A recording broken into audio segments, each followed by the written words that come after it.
요셉이 이끌려 애굽에 내려가매 바로의 신하 친위대장 애굽 사람 보디발이 그를 그리로 데려간 이스마엘 사람의 손에서 요셉을 산이라. 여호와께서 요셉과 함께 하심으로 그가 형통한 자가 되어 그의 주인 애굽 사람의 집에 있으니 그의 주인이 여호와께서 그와 함께 하심을 보며 또 여호와께서 그의 범사에 형통하게 하심을 보았더라. 요셉이 그의 주인에게 은혜를 입어 섬김해 그가 요셉을 가정 총무로 삼고 자기의 소유를 다 그의 손에 위탁하니 그가 요셉에게 자기의 집과 그의 모든 소유물을 주관하게 한 때부터 여호와께서 요셉을 위하여 그 애굽 사람의 집에 복을 내리심으로 여호와의 복이 그의 집과 밭에 있는 모든 소유에 비친지라. 주인이 그의 소유를 다 요셉의 손에 위탁하고 자기가 먹는 음식 외에는 간섭하지 아니하였더라. 요셉은 용모가 빼어나고 아름다웠더라. 그 후에 그의 주인의 아내가 요셉에게 눈짓하다가 동침하기를 청하니 요셉이 거절하며 자기 주인의 아내에게 이르되 내 주인이 집안의 모든 소유를 간섭하지 아니하고 다 내 손에 위탁하였으니 이 집에는 나보다 큰 이가 없으며 주인이 아무것도 내게 금하지 아니하였어도 금한 것은 당신뿐이니 당신은 그의 아내임이라. 그런즉 내가 어찌 큰 악을 행하여 하나님께 죄를 지으리이까.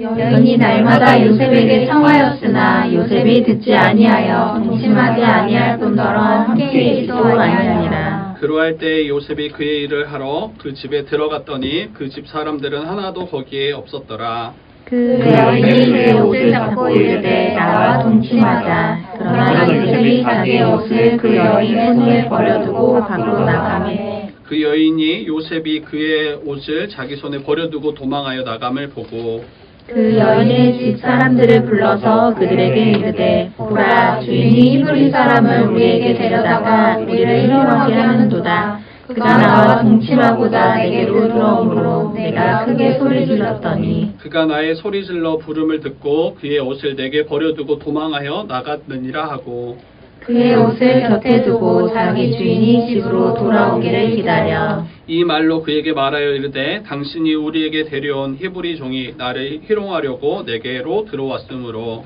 내가 소리질러 불렀더니 그가 그의 옷을 내게 버려두고 밖으로 도망하여 나갔나이다. 그의 주인이 자기 아내가 자기에게 이르기를 당신의 종이 내게 이같이 행하였다 하는 말을 듣고 심히 노한지라.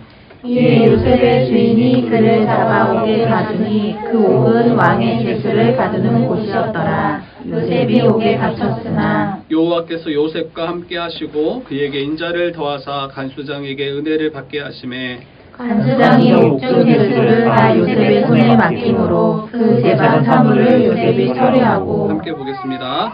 간수장은 그의 손에 맡긴 것을 무엇이든지 살펴보지 아니하였으니 이는 여호와께서 요셉과 함께 하심이라. 여호와께서 그를 범사에 형통하게 하셨더라. 아멘. 네, 오늘 이제 39장 우리 창세기 39장 말씀을 저희가 살펴보려고 합니다. 이 37장에서 요셉이 형들에게 이제 시기를 당하고 우리 형들은 꿈꾸는 그 요셉을 향해서 꿈꾸는 자가 오는도다 하면서 그의 꿈이 어떻게 되는지 내가 보겠다 하면서 그를 죽이려고 했죠. 그리고 이제 유다가 말리자 그러면 그를 팔자. 그리고 이스마엘 사람 그 상인에게 팔려서 이제 결국에는 애굽에 있는 그 보디발 장군의 집에 지금 요셉에 이르게 됩니다.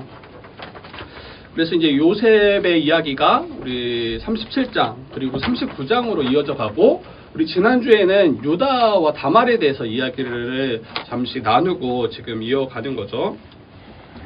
여러분 사람들은 다 이 형통하는 거를 바랄 거예요.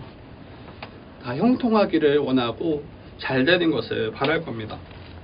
이 형통이라는 단어의 국어 사전의 뜻을 보면 모든 일이 뜻하는 대로 잘 되어가는 거를 형통이라고 해요. 내가 세웠던 모든 일들, 계획들, 하고 있는 그 모든 일들이 내가 계획한 대로 또 기대한 대로 이게 뭔가 성취되어지는 것, 이게 바로 형통이라는 단어의 의미입니다.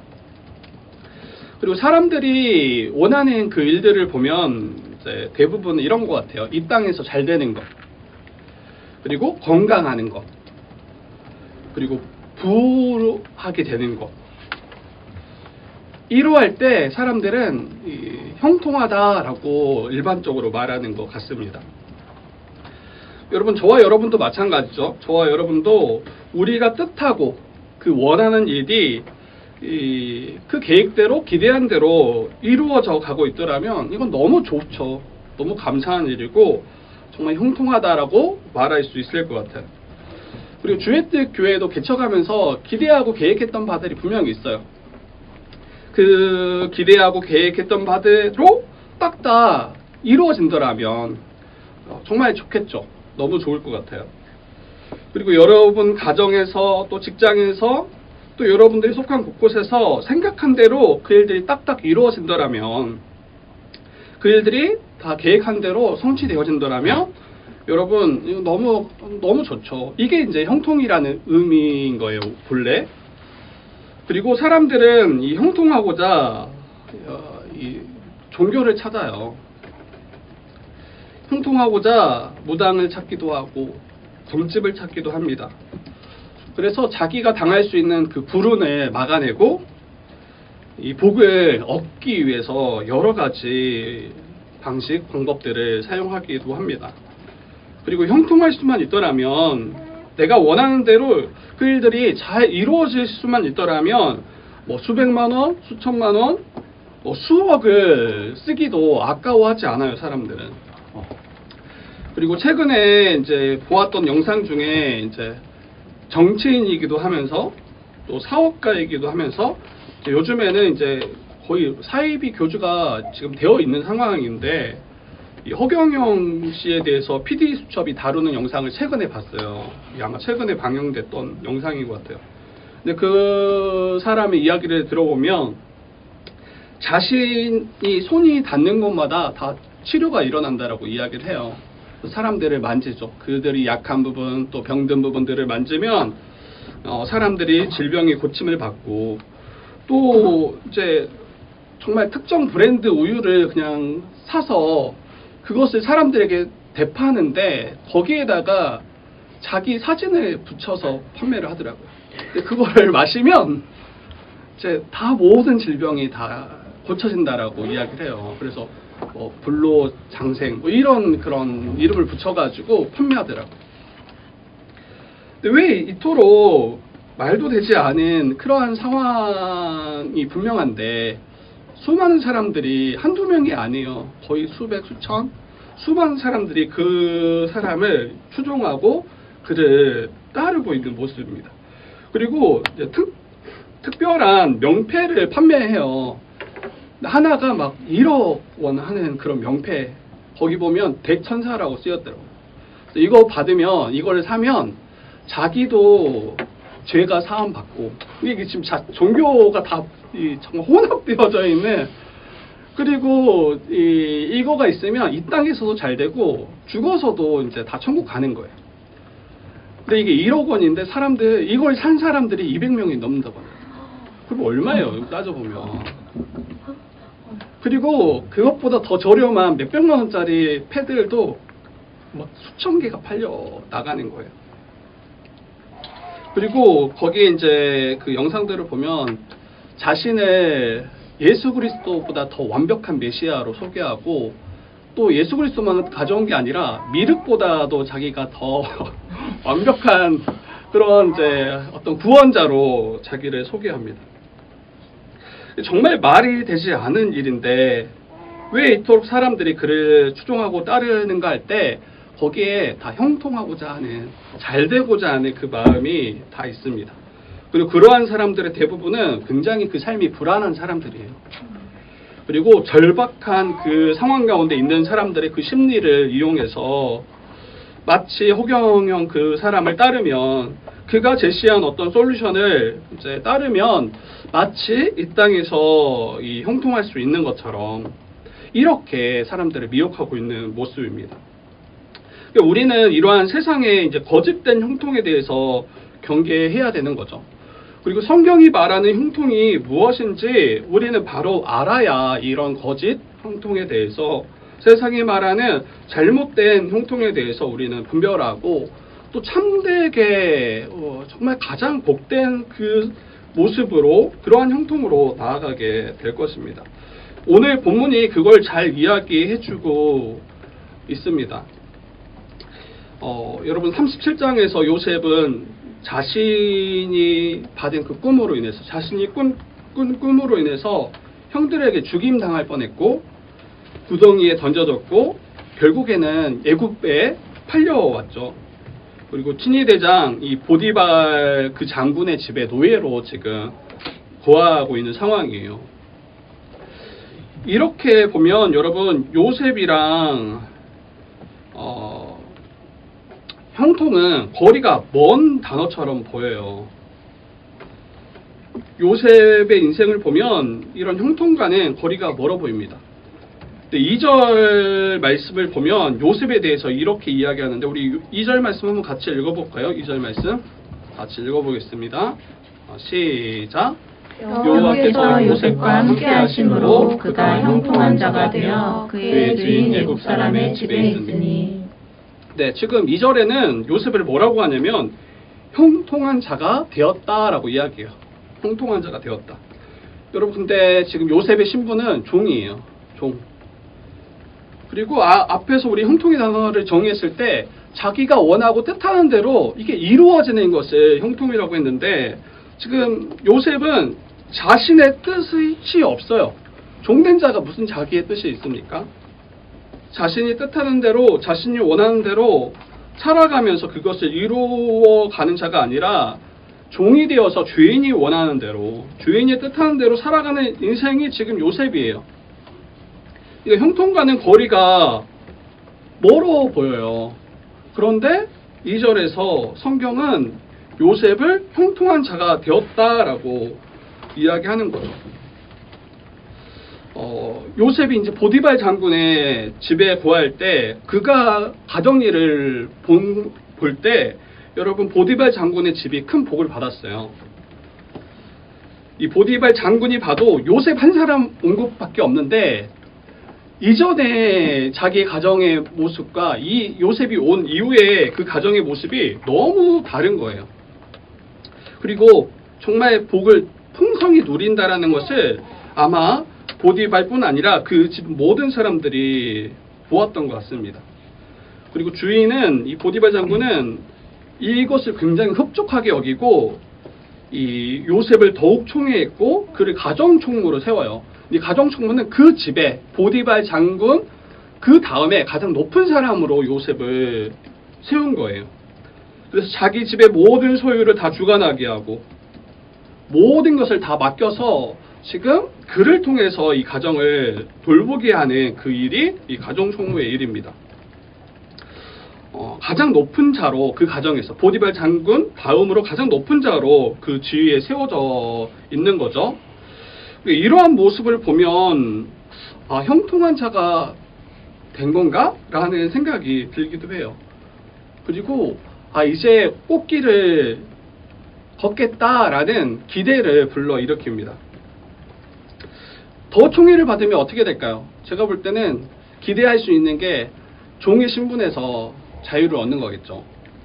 그래서 자기가 그토록 원하고 바라는 아버지의 집으로 돌아가고 또 큰 부를 또 이루는 것을 기대할 법하죠.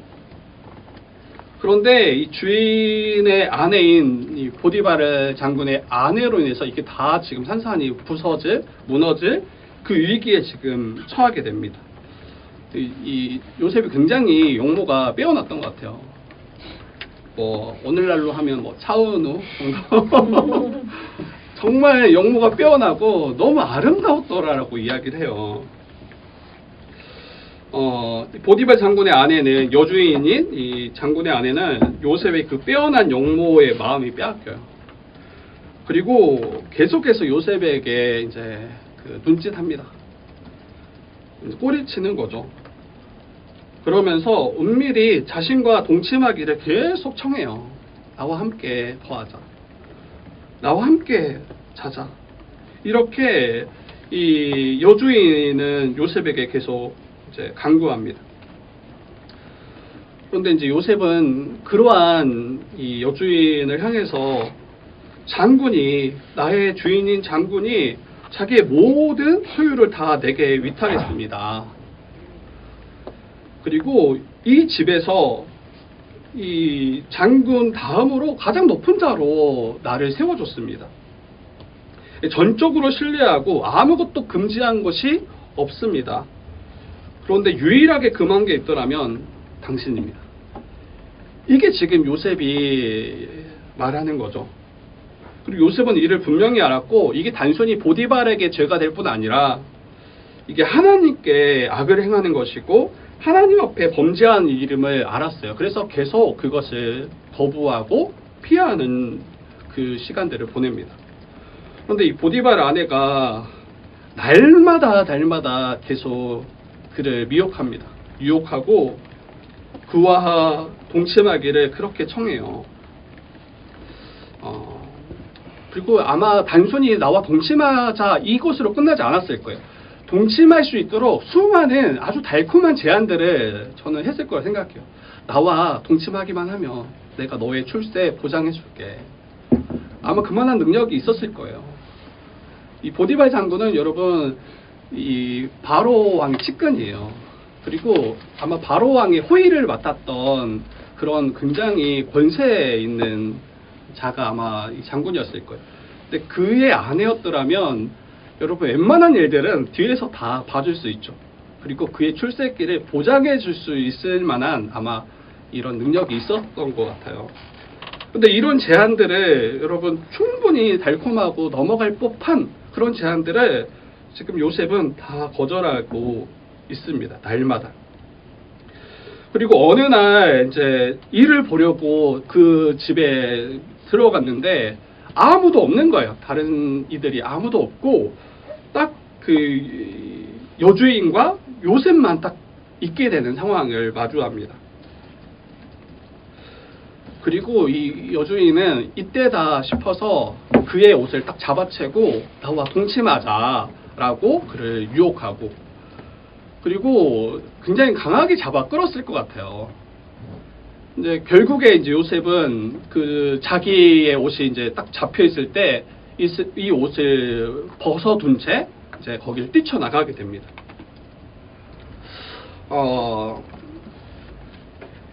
그리고 이 아마 여주인은 굉장히 수치스러웠을 거예요. 자기가 여주인이고 너는 종인데 내가 명하고 내가 원하는 것을 지금 들어주지 않는 상황인 거잖아요. 그리고 더 이상 이제는 내가 더 어찌하자 할지라도 이 요셉이라는 그가 나의 그 뜻을 받아주지 않겠구나. 아마 이런 확신이 있었던 것 같아요. 그리고 나서 이제 요셉에게 누명을 씌웁니다. 그가 아무도 없는 틈을 타서 나를 범하려고 했다. 사람들에게 그렇게 이야기하고, 또 집에 없었던 보디발 장군이 돌아왔을 때 그가 나를 희롱하려고 했고 내가 소리치자 이 옷을 버려두고 밖으로 도망했다. 이렇게 누명을 씌웁니다. 여러분 이 소식을 들은 보디발 장군은 당연히 굉장히 심히 노할 수밖에 없죠. 그리고 그를 감옥에 가두게 합니다. 근데 여러분 저는 만약 이 정도의 일이었더라면, 그리고 실제로 정말 그러한 일을 요셉이 행했다라고 이 장군이 여겼더라면 이렇게 감옥에 가두는 걸로 그치진 않았을 것 같아요. 다른 일도 아니고 노예 신분인데 자기의 아내를 범하려고 하고, 이거는 간음이기도 하잖아요. 그래서 아마 그 당시 법으로만 따져도 돌로 쳐 죽임 당해야 마땅한 일이었는데, 그리고 아마 뭐 적어도 사지가 불구가 될 정도로 그렇게 처리하는 게 마땅한 것처럼 보이는데 그냥 감옥에 가두는 것으로 그쳐져요. 아마 보디발 장군은 이게 요셉이 무고하다라는 걸 알았을 것 같아요. 근데 이걸 증명할 방법이 없잖아요. 자기 아내의 말을 따를 수밖에 없는 상황이었던 것 같아요. 그리고 이 상황 자체가 굉장히 분이 날 만한 상황이에요. 아무리 그렇지 않다 할지라도. 그리고 감옥에 갇히게 된 상황이 지금 요셉이 놓여 있는 거죠. 네, 여러분 이제 감옥에 갇히고 나서 23절 한번 같이 읽어볼까요? 우리 23절 같이 한번 읽어봅시다. 23절 말씀입니다. 시작. 간수장은 그의 손에 맡긴 것을 무엇이든지 살펴보지 아니하였으니 이는 여호와께서 요셉과 함께 하심이라. 여호와께서 그를 범사에 형통하게 하셨더라. 여러분 이게 굉장히 기가 막힌 이야기인 것 같아요. 말인 것 같아요. 지금 감옥에 갇혔잖아요. 그것도 누명을 쓰고 나서 감옥에 갇혔는데 그 간수장이 그곳에서 이제 요셉을 자기를 대신해서 그 모든 감옥에 있는 모든 일들을 다 맡긴 것 같아요. 이 일들을 지금 온전히 잘 감당함으로 더 이상 뭔가 살피지 않는 요셉에게 맡긴 것으로 충분하고 신뢰할 만한 그 모습으로 맞춰지는데 여러분 여호와께서 그와 함께 하심으로 요셉이 형통했더라 라고 이야기해요. 앞에서 이 보디발 장군의 집에 거할 때도 그와 같이 이야기했지만 23절에서도 감옥에 갇힌 그 요셉을 향해서 여호와께서 요셉과 함께 하심으로 그가 범사에 형통하게 하셨더라 라고 이야기하는데 그때 질문을 할 수 있을 것 같아요. 지금 도대체 요셉의 형통이 어디 있는가? 모든 일이 뜻하는 대로 잘 되어가는 것이 형통이라고 했잖아요.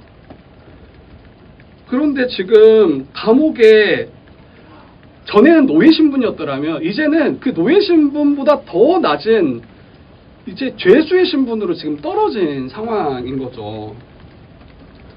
아니 이러한 요셉을 향해서 형통하다라고 어떻게 말할 수 있냐고요. 만약에 우리가 그 요셉을 향해서 당신 형통해, 만약에 누군가 굉장히 어려운 가운데 지금 처해 있는데 갑자기 누명 씌워서 지금 교도소에 들어가 있는 거예요. 근데 그가 아는 지인이 와서 형통하게 됐군요. 축하합니다. 누가 이렇게 말할 수 있겠냐고요. 아니 감옥에 갇혀서 감옥의 죄수들을 관리하는 일을 맡은 게 형통입니까? 아니 감옥에 안 가야죠.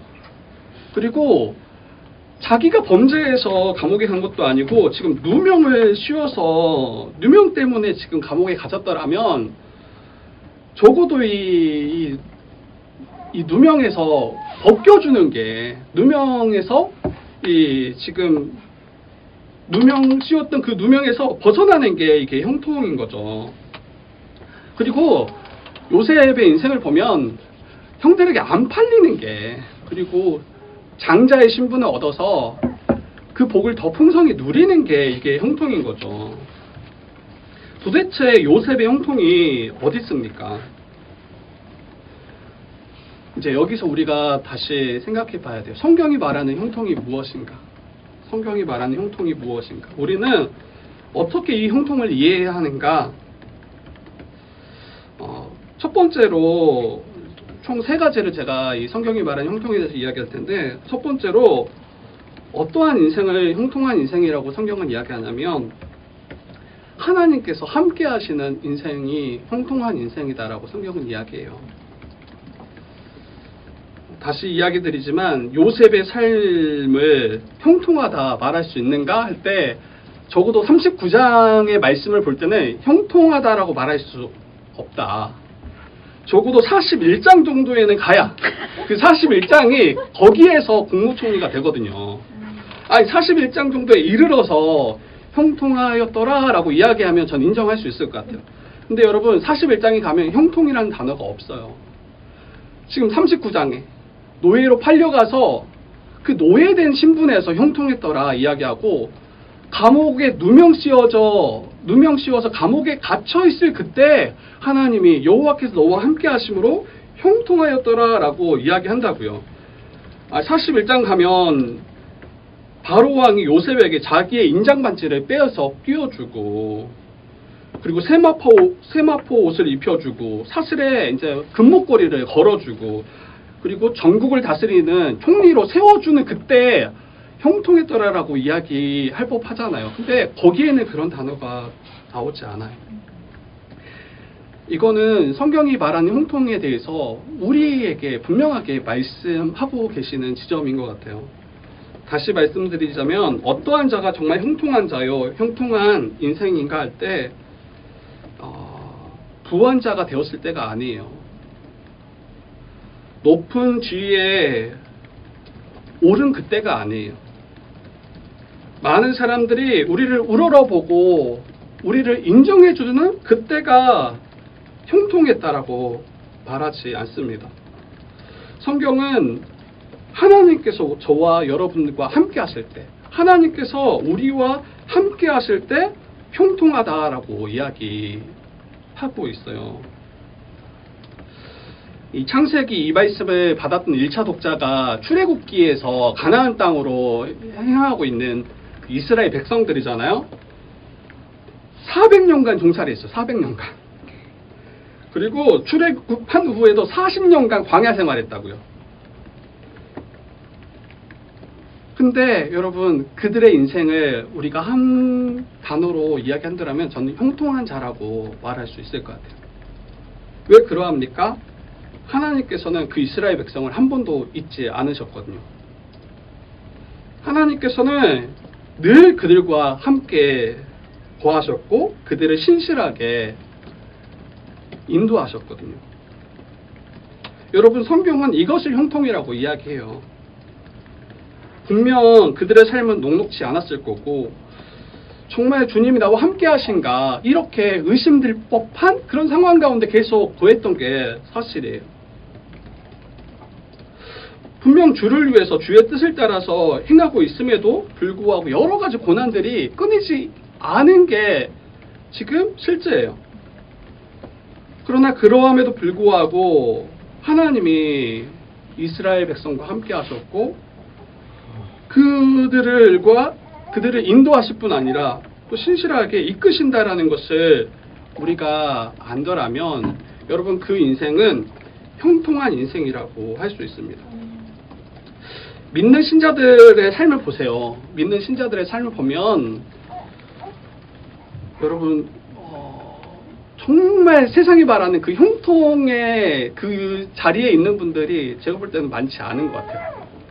뜻하는 대로, 원하는 대로, 계획한 대로 다 성취되어서 하나님이 나와 함께 하셨어 이렇게 말하는 분은 여러분 정말 많지 않아요. 근데 그런 분들만 이제 간증하니까 마치 그게 이제 일반적이고 정말 그것을 막 추구하고 바라보게 되는데 여러분, 대다수의 성도들은 그런 식으로 하나님이 형통케 하시지 않아요.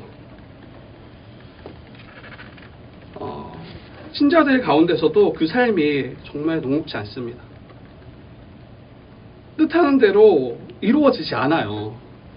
어떤 분들은 건강을 잃어서 병상 가운데 지금 누워 계시는 분도 너무 많고, 또 어떤 분들은 사고로 큰 장애를 얻어서 신음하고 있는 분들도 너무 많고, 또 어떤 분들은 뜻하지 않게 사랑하는 사람을 먼저 떠나보내서 고통 가운데 신음하는 분도 정말 많아요. 그리고 어떤 분들은 하는 일마다 안 돼. 뭐 했는데 안 돼. 정말 크게 결심하고 정말 열심히 뛰어들었는데 안 된다고요. 그리고 어떤 분들은 늘 가난 가운데 고통하는 분들도 많습니다. 여러분, 이런 분들에게 형통하다라고 말할 수 있냐고요? 형통과 거리가 마치 먼 것처럼 보입니다. 다시 말씀드리지만 성경은 우리가 지금 처한 그 환경을 기준으로 해서 우리에게 형통하다 말하지 않아요. 성경이 말하는 형통의 기준은 여호와 하나님이 나와 함께 하시는가, 여호와께서 나를 신실하게 이끌고 계시는가, 정말 여호와 하나님이 나와 함께 하신다라면, 나의 걸음을 한 걸음 한 걸음 인도하고 계신다라면 여러분, 그 인생은 정말 형통한 인생이고, 그리고 우리를 어디로 이끄시는가를 우리가 기억해야죠. 하나님의 나라잖아요. 참된 복과 안식이 허락되어진 그 나라로 우리를 이끄시기에 지금 당장은 마치 망한 것처럼 보이고 지금 당장은 정말 이렇게 비참한 것처럼 보인다 할지라도 제가 설교 제목을 형통과 깡통이라고 했는데 지금 요셉의 이 39장의 모습은 깡통이에요. 깡통. 텅 비었고 정말 형통한 자가 아니라 깡통 찬 자가 지금 요셉의 모습처럼 보여요. 근데 그러한 어려운 가운데 있다 할지라도 그러한 고통 가운데 있다 할지라도 여호와 하나님께서 함께 하신다라면 그 인생이 정말 형통한 자요 형통한 인생임을 우리는 기억하셔야 돼요. 그래서 이 찬양 가운데 이런 찬양이 있죠. 궁궐이든 사막이든 초막이든 하나님이 함께 하시는 그 어느 곳이라도 하나님의 나라다라고 이 말씀은 이 찬양은 고백하고 있죠. 근데 저와 여러분들도 여러분 주님이 나와 함께 하시고 계신 걸 믿잖아요. 예수 그리스도를 믿고 그 예수 그리스도를 통해서 성령을 보내셔서 저와 여러분과 하나님이 함께 하신다라면 여러분의 인생은 형통한 인생이다. 근데 이걸 믿느냐는 거예요. 근데 또 눈앞에 보이는 우리 삶에 만만치 않은 그 어려움들, 여러 가지의 아픔들, 고통들, 또 우리가 헤쳐나가야 될 그 문제들, 이제 여기에 집중하면 형통이라고 말하기 힘들다라고 느낄 거예요. 그리고 자신을 그러한 이제 비참한 존재로 인식할 텐데 정말 하나님이 나와 함께 하심이 내겐 정말 형통인가? 이것을 다시 한번 좀 살펴보고 돌아봤으면 좋겠습니다. 그리고 두 번째로 여러분 형통한 자는 어떤 사람이냐면 자신의 뜻이 아닌 자신의 삶을 통해서 하나님의 뜻을 이루는 자가 형통한 인생이에요. 그러니까 앞에 세상적인 이 형통의 의미는 자기가 계획하고 자기가 뜻하는 바를 성취하는 자가 형통하다라고 이야기했잖아요. 그러나 성경이 말하는 형통한 자는 나의 뜻을 내 기대와 내 계획대로 이루고 성취해 나가는 것을 형통하다 말하지 않고 나의 삶을 통해서 하나님의 뜻이 이루어지는 그 삶이 형통한 인생이라고 이야기합니다. 여러분 요셉은 자기가 뜻하고 원하는 대로 지금 흘러간 게 아무것도 없어요. 아무것도. 여러분 누가 형들에 의해서 노예로 팔려가는 걸 기대하고 계획하겠습니까?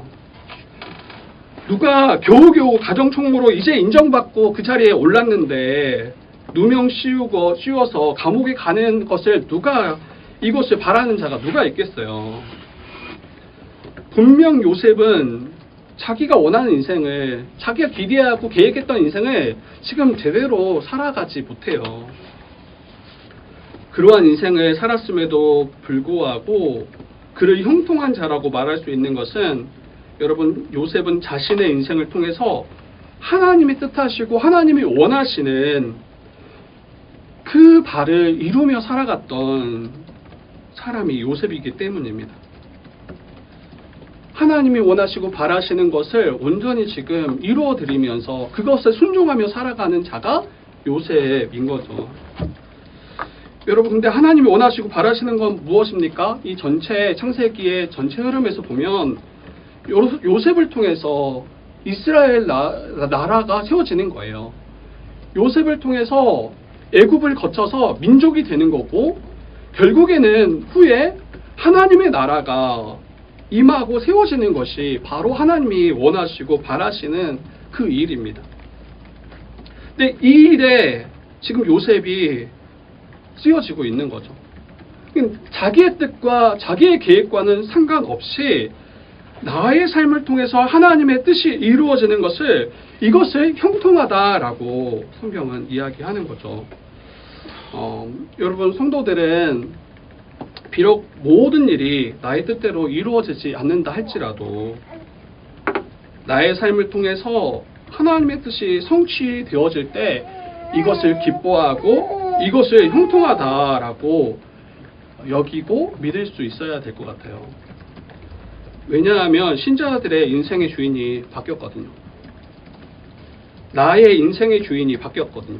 이전에는 내가 주가 돼서 나의 뜻을 이루며 살아가는 것을 기뻐하고 이걸 형통하다라고 여겼던 자가 나였더라면 이제는 나의 주가 하나님이 되어주셨고 주 대신 하나님의 뜻을 이루며 살아가는 그런 존재가 우리 신자임을 이제는 알고 믿는 거죠.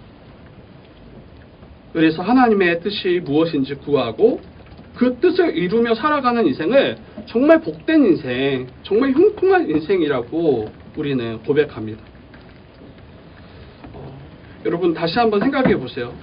내 뜻을 이루며 살아가는 게 형통인지, 내가 계획하고 원하는 대로 이루어지는 게 형통인지, 아니면 하나님의 뜻이 이루어지는 것이 정말 내게 형통인지, 이거를 계산을 하셔야 돼요. 그러지 않으면 계속 우리는 내가 원하고 내가 바라는 그러한 것을 이루며 살아가는 것이 마치 형통한 인생처럼 그렇게 여기고, 그러지 못할 때 또 신음하고 또 정말 하나님이 나와 함께 하시는가 우리는 의심할 수밖에 없는 거겠죠. 그래서 여러분 다시 이야기하지만 나의 뜻이 아니라 하나님의 뜻을 이루는 인생이 바로 신자여 형통한 인생임을 기억하면 좋겠습니다. 이거 여러분 정말 형통하다라고 믿나요? 정말 계속 이야기하는데 이게 형통이라고?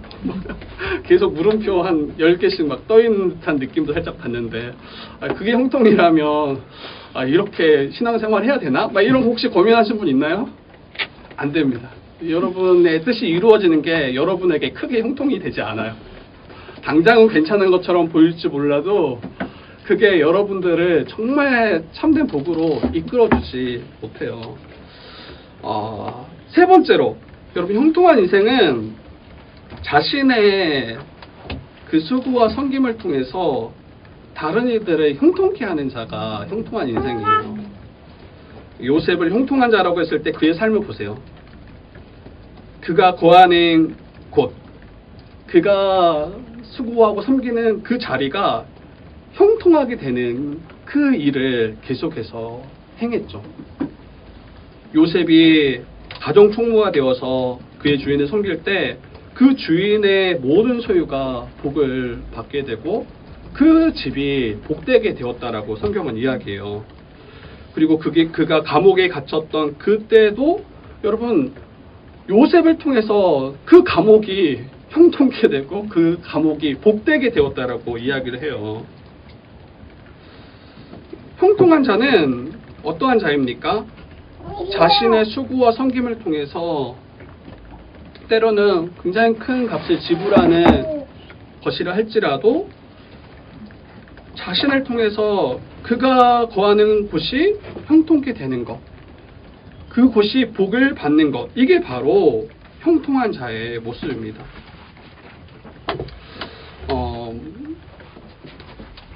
우리를 이 말씀에 한번 좀 적용해 보면 좋을 것 같아요. 저와 여러분들이 거하는 곳에서 우리를 통해서, 나를 통해서 이 주님의 그 복이 흘러가고 있는가? 여러분이 거하는 곳곳이 있잖아요. 가정이 나를 통해서 형통케 되는가? 나의 직장, 또 내가 거하는 교회가 나 한 사람으로 인해서, 물론 그 한 사람을 통해서만 이루어지진 않겠지만 우리 믿는 신자들 한 사람 한 사람을 통해서 우리가 거하는 곳이 형통의 자리가 되는가?